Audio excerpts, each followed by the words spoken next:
Yo les postos, c'est Sacha, bienvenue dans cette nouvelle vidéo Mercato et actualité du football. Et on vous rappelle que vous avez toujours moins 5% avec le code promo Sacha10 sur tous les maillots du Paris Saint-Germain, les bas de jogging, les bas de survêt, les hauts, tous les maillots de tous les clubs que vous voulez, ainsi que des maillots NBA, voilà. C'est déjà pas très cher, à des prix très abordables, donc profitez-en, code promo Sacha10, moins 5% sur tous les produits, vous avez même des maillots NBA, profitez-en les postos.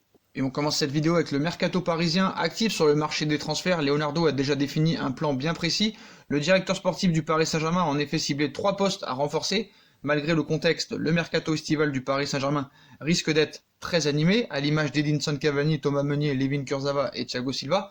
Certains joueurs se dirigent vers un départ en fin de contrat, ce qui implique que le club francilien tentera sûrement de les remplacer. En tout cas, le directeur sportif Leonardo a pour le moment prévu de renforcer 3 postes selon Loïc Tanzi, qui rappelle un critère important aux yeux du Brésilien.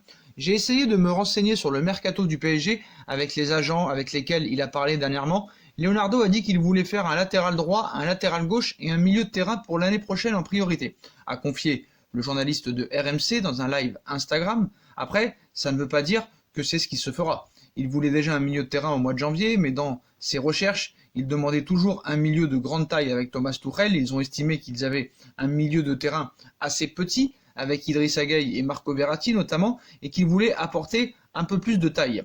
Une recrue au milieu, mais pas à 100 millions d'euros. La cible Sergei Milinkovic-Savic correspond au profil recherché, mais le prix du milieu de la Lazio de Rome risque de refroidir le PSG. Loïc Tanzi poursuit en disant « J'ai un problème avec lui, c'est que c'est trop cher pour moi », a commenté cette journaliste. « Je lis et vois beaucoup de choses sur lui, mais j'ai du mal à imaginer Paris mettre 100 millions d'euros sur un milieu de terrain cet été, à moins d'une très grosse vente qui aurait peut-être pu faciliter les choses, mais c'est de moins en moins possible. S'il n'y a pas une grosse vente, je ne pense pas que le PSG fasse un recrutement à 100 millions d'euros. Par contre, je vois à l'arrivée d'un milieu de terrain. Nul doute que Leonardo possède d'autres pistes à ce poste. » D'ailleurs, Léo est passé à l'action pour Amari Traoré. Comme annoncé il y a quelques jours par l'équipe, Leonardo surveillerait attentivement Amari Traoré. D'ailleurs, le directeur sportif du PSG aurait déjà approché l'entourage du joueur. Lié au PSG jusqu'à la fin de la saison, Thomas Meunier ne devrait pas prolonger son bail. Ainsi, Leonardo accélère pour recruter un nouveau latéral droit et aurait activé plusieurs pistes. L'Italo-Brésilien s'intéresserait notamment à Adam Maruzic de la Lazio, Nordi Mukiele de Leipzig ou encore Amari Traoré de Rennes. L'équipe a en effet annoncé il y a quelques jours que Leonardo avait approché l'entourage du joueur de 28 ans pour évoquer une possible arrivée au PSG. Une information confirmée par Loïc Tanzi, journaliste RMC. Il n'y a pas eu de contact entre les deux clubs, mais il y a quelque chose pour Amari Traoré. Ce qu'on m'a dit, c'est que Leonardo avait pris des renseignements. Il a contracté l'entourage de Amari Traoré pour se renseigner sur sa situation. La faisabilité d'un possible transfert, mais on m'a dit que ce n'était pas aller plus loin, c'est vraiment une première prise de renseignement, savoir le prix, si le joueur était OK pour venir au PSG, dans quelles conditions. Il faut savoir que Rennes va être vendeur sur beaucoup de dossiers l'été prochain. Le but est de trouver des liquidités dans des dossiers qui ne concernent pas Camavinga pour essayer de le conserver. Donc je pense que Rennes est plutôt vendeur sur tous les autres dossiers. Mais on m'a vraiment assuré que ce n'était que le premier stade de la prise de renseignement. Il n'y a pas eu de contact entre les deux clubs, mais il y a quelque chose, assure monsieur Loïc Tanzi. On fait une petite pause sur le mercato parisien et on y reviendra à la fin de la vidéo. Karim Benzema laisse la porte entrouverte à un retour à l'Olympique Lyonnais. Formé à l'Olympique Lyonnais, Karim Benzema a signé en faveur du Real Madrid il y a 11 ans maintenant. Cependant, l'attaquant français garde toujours un œil sur son ancien club et durant une émission, le joueur de 32 ans a parlé d'un possible retour chez les Lyonnais. 4 titres de champion de France, une Coupe de la Ligue en 2007 et une Coupe de France un an plus tard, mais aussi 2 trophées des champions. Après être passé par le centre de formation du club, Karim Benzema a vécu de belles choses de 2006 à 2009 sous le maillot de l'Olympique Lyonnais, auteur de 66 buts en 148 matchs, toutes compétitions confondues avec les Gaunes. L'avant-centre français a ensuite pris la direction de l'Espagne pour s'engager en faveur du Real Madrid. Depuis, l'international français, 81 sélections et 27 buts avec l'équipe de France, a poursuivi sa progression pour devenir l'un des meilleurs attaquants de la planète. Sous contrat avec la Casablanca jusqu'en juin 2022, KB9 est donc toujours en forme. Lui qui a trouvé le chemin défilé à 19 reprises et délivré 9 passes décisives dans cet exercice 2019-2020 en 36 rencontres disputées. De leur côté, les supporters rhodaniens, comme le directeur sportif Juninho, qui lui a fait un appel du pied dernièrement, aimerait donc revoir Karim Benzema sous le maillot lyonnais. Terminer à Lyon et revenir, pourquoi pas? Un transfert qui semble forcément compliqué à l'heure actuelle, mais peut-être réalisable dans quelques années. Présent sur OLTV ce vendredi soir, Karim Benzema en tout cas, évoqué le sujet où il cite, et le natif de Lyon ne dit pas non à un retour à l'Olympique lyonnais, plus tard, il cite: on me le répète souvent parce que je pense que les gens savent à quel point je suis attaché à Lyon et à l'Olympique lyonnais. Si aujourd'hui je suis là, c'est grâce aussi à l'OL. Dans l'immédiat, non, parce que je suis dans le meilleur club du monde et j'ai encore beaucoup à faire et à prouver, mais après je ne sais pas. Terminer à Lyon et revenir, pourquoi pas? Dans tous les cas, je reviendrai à Lyon, c'est sûr, que ce soit dans le football ou non, a conclu l'avant-centre du Real Madrid, âgé de 32 ans, Karim Benzema. Laisse donc planer le doute à ce sujet, lui qui ne compte pas encore raccrocher les crampons d'ici quelques années. Je me sens vraiment en forme, j'ai encore de belles années devant moi. Le message est donc très clair et passé.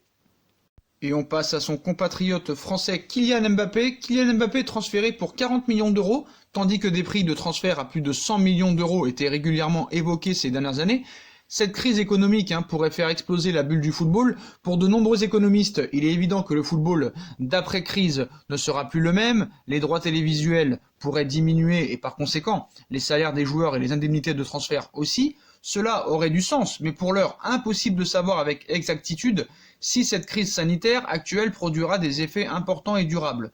Dans une tribune publiée sur le site de Ouest France, l'ancien député européen Daniel Cohn-Bendit s'est penché sur le sujet en prenant un exemple très parlant avec Kylian Mbappé, où il cite « Cette crise va nettoyer l'irrationalité du sport professionnel. C'est comme s'il y avait eu une attaque nucléaire et qu'il fallait reconstruire. Mais sur d'autres bases, explique-t-il avant de détailler ses propos. Demain, Mbappé coûtera au plus 35-40 millions d'euros, et non plus 300 millions d'euros. Et qui pourra l'acheter? Il va y avoir une régulation de fait. Aller encore plus loin sur un salary cap serait nécessaire. C'est une réorganisation qui ne passe pas seulement par le salaire des joueurs, mais aussi par le droit à l'image et la publicité. Il faut casser le système des managers, de ceux qui font des affaires. Il faudrait repenser toute l'organisation du financement par les médias. Quand vous avez des négociations entre les instances pour les retransmissions des matchs, il faudrait un pourcentage à définir, qu'il aille pour le sport olympique et un autre pour le sport amateur par exemple. On peut rêver d'une sobriété heureuse, mais un peu plus de sobriété me suffit. Un peu plus de sobriété et un peu plus d'égalité, ce serait déjà pas mal. Les joueurs de foot ne joueront pas moins bien s'ils sont moins payés, explique l'ancien député pour la bulle spéculative du football, va littéralement exploser à la suite de cette crise.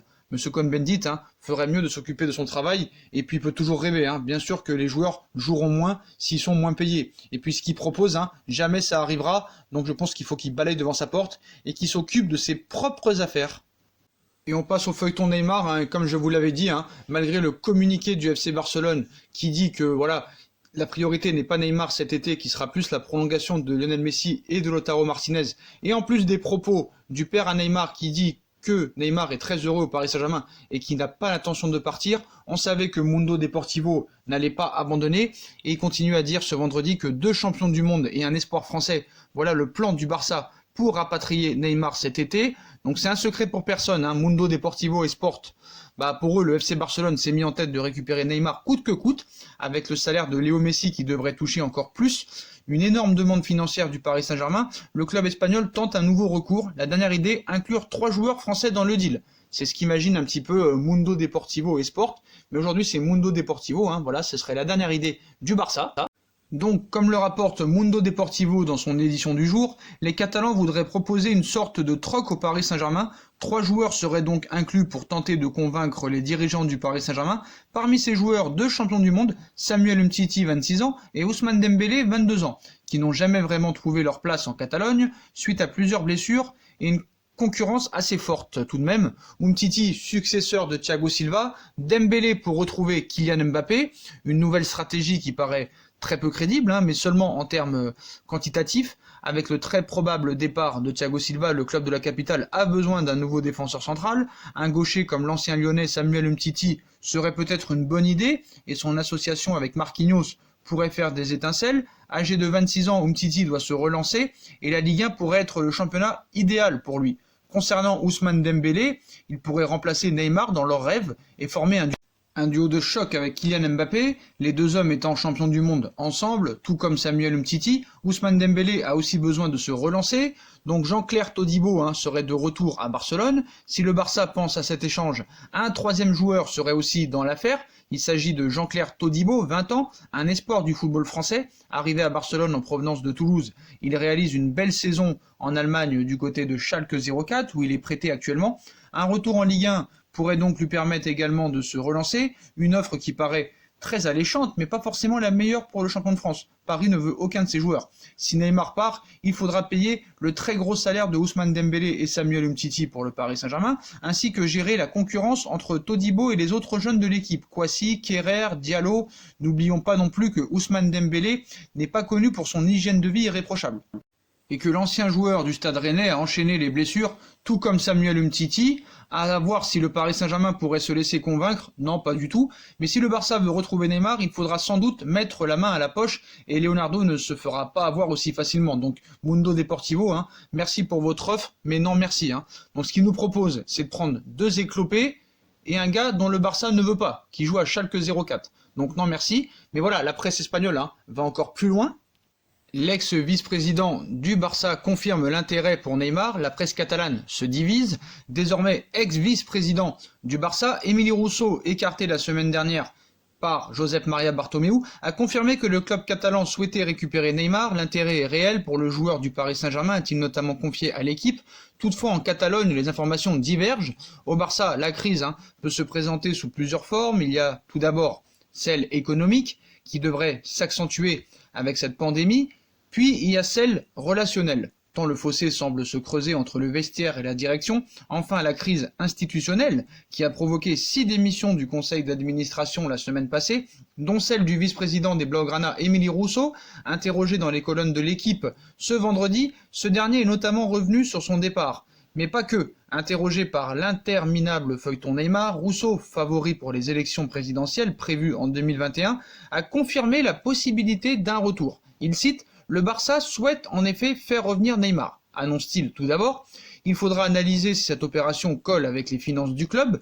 L'intérêt du club est réel, même si c'est complexe. 3 parties sont impliquées, le Barça, le Paris Saint-Germain et le joueur. Si ces 3-là parviennent à se mettre d'accord, ils trouveront un arrangement. Un paiement fractionné par exemple, ajoute le dirigeant. Un jeune joueur français dans l'opération, comme je vous l'ai dit, pour lui tout dépendra donc de la bonne volonté de chacun, et notamment des exigences de Neymar. Si ce transfert reste donc toujours aussi très difficile et très impossible, le possible futur président du Barça y croit, mais il faudra que toutes les planètes soient alignées. Tout l'inverse des informations qui proviennent de Catalogne. Hier soir, si TV3 et Catalunya Radio expliquent de leur côté que la piste Neymar a été complètement abandonnée au vu des difficultés liées à cette épidémie, Mundo Deportivo, lui, dit l'inverse. Il dit complètement l'inverse, et on savait qu'ils allaient dire l'inverse, voilà. Ils évoquent l'inverse dans leur édition du jour, et selon le quotidien, le Barça espère toujours recruter le Brésilien lors du prochain mercato, et pour convaincre le PSG, un joueur français pourrait être inclus dans le deal, mais qui? Samuel Umtiti, Dembélé, ou encore Jean-Claire Todibo, actuellement prêté à Schalke 04, le club catalan compte en tout cas utiliser cet argument 100% tricolore auquel les dirigeants parisiens seraient pas du tout sensibles. Une chose est sûre, la crise n'a pas d'impact sur les rumeurs mercato du côté de Mundo Deportivo. Où s'arrêteront-ils? Mais je vois les commentaires arriver. Vous allez me dire, ouais mais Sacha, si Rousseau est l'ancien vice-président du Barça, c'est quand même qu'il a plus d'informations que toi. Oui, mais ce qu'il faut savoir, c'est qu'entre lui et Bartomeu, c'est la guerre totale. Donc il peut dire ce qu'il veut en faisant croire que Bartomeu veut Neymar, alors que c'est pas du tout le cas. Et comme il a dit, toutes les planètes devront être alignées. C'est-à-dire que Bartomeu veut être acheteur, alors que c'est pas le cas. Le Paris Saint-Germain doit être vendeur, c'est pas le cas. Et Neymar, faudra qu'il accepte de baisser son salaire, ce qui ne sera pas le cas. Donc encore preuve que ce transfert est impossible. Donc qui a raison, qui a tort? Mundo Deportivo, TV Sport 3, Rousseau. On va essayer de trouver un 4e larron pour départager un petit peu tous ces émoluments. Il y a eu des étonnantes révélations du patron de Mediapro sur le Barça. S'il n'est pas encore très connu du grand public en France, le patron de Mediapro, Jaume Roures, est un personnage plus célèbre en Espagne, et dans un entretien accordé à ABC, Roures, qui est également socios du FC Barcelone, s'est autorisé une sortie médiatique assez acide envers la direction actuelle du Barça, où il cite: Le Barça a une dette énorme que la direction camoufle, mais qui existe, qui n'est pas remboursable à court terme, et que la crise de la pandémie va aggraver, parce que l'argent ne rentrera pas dans les caisses. Quand il y aura les élections présidentielles, soit le dernier jour du règne de Bartomeu, les socios devront réfléchir sur ce qui sera le mieux pour le club au niveau du jeu, mais aussi économiquement et socialement parlant. Il n'y a pas d'argent pour recruter Neymar. Josep Maria Bartomeu appréciera sans doute, mais voilà, c'est clair, c'est net, c'est précis, et c'est en cohérence avec ce qu'a dit le père à Neymar dans le live Instagram, et TV3 hier et eSport 3 qui disent que Neymar n'ira pas au FC Barcelone parce que le Barça n'a pas le budget, a une grosse dette, et en plus n'en a pas envie. Voilà. Voilà les postos, voilà pour toutes les infos mercato et actualités du football du jour. Comme d'habitude, dites-moi en commentaire ce que vous en pensez. Je compte sur vous pour bombarder la barre de like. On like, on partage, on commente, on s'abonne, on active la petite cloche pour être tenu au courant des vidéos qui vont sortir. On nous rejoint sur nos différents réseaux sociaux, Instagram, Facebook, Snapchat, Twitter, ainsi que sur Utip si vous voulez aider à faire évoluer la chaîne en regardant les pubs gratuitement ou en faisant un petit don. N'hésitez pas aussi à vous abonner à ma deuxième chaîne YouTube, No Feeling. Et comme vous le savez, vous avez toujours moins 5% sur les maillots de foot de tous vos clubs préférés, ainsi que le Paris Saint-Germain, avec le code promo Sacha10. Voilà, moins 5% sur tous les maillots, faites-vous plaisir, tout sera en lien en description. Voilà les postos, je vous souhaite une très bonne continuation, prenez soin de vous, et à très vite pour une nouvelle vidéo les postos. Tchuss!